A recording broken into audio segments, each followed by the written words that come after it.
Bande dessinée, comics, manga, etc. Tous ces termes désignent le même média que je vais pour simplifier appeler récit graphique. Le récit graphique est généralement une série de dessins dont la lecture à la suite crée une histoire, tout du moins un sens. Prenons un exemple simple en réalisant un dessin.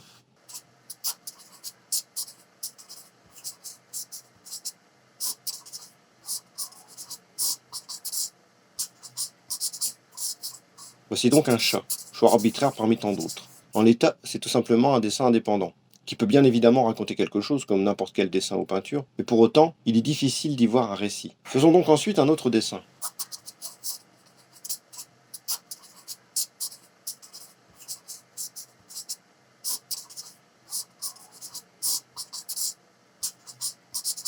Représentons ce chat face à une souris. Je dis ce chat, mais on pourrait se dire que c'est un autre chat qui n'a rien à voir avec le premier. Mais pour la plupart des lecteurs, il est déjà trop tard. Deux dessins d'un personnage identique côte à côte prennent un sens global. C'est un véritable réflexe de faire le lien entre les deux dessins, de remplir le vide entre les cases. Et c'est bien cela qui est important, permettre au lecteur de remplir ce vide automatiquement. Désormais, nous avons bien les prémices d'un récit graphique avec les mécanismes élémentaires. Et continuons avec une troisième case pour finir d'illustrer ces principes de base.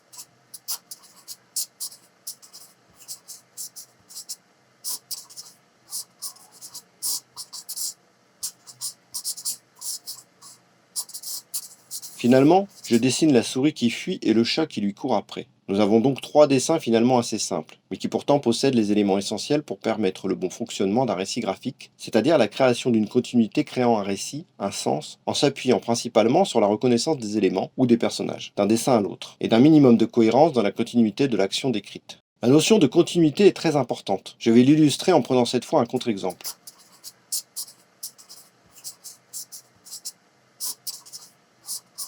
En remplaçant le deuxième dessin, je casse la continuité. Ainsi, il est évident qu'il n'y a plus de cohérence. L'on pourrait toujours essayer d'imaginer un lien entre cette image centrale et les autres, ou essayer de trouver une explication en imaginant une histoire justifiant cette suite de dessins. Mais en faisant cela, nous cassons la lecture automatique chez notre lecteur. Il devrait se mettre à réfléchir pour comprendre le sens de notre récit. Et sauf en de rares exceptions, ce n'est pas ce que l'on souhaite, au contraire. L'on veut que le lecteur fasse défiler les cases de manière fluide, sans se demander ce qui a bien pu se passer entre elles, se laissant entraîner dans le récit le plus naturellement possible. Voici donc les premiers points à maîtriser quand on veut réaliser des récits graphiques. Que ce soit en voulant imiter les bandes dessinées comics ou mangas que l'on adore, ou simplement motivé par notre propre créativité. Quel que soit le style graphique et le récit que l'on veut faire, cette mécanique essentielle se devra d'être présente.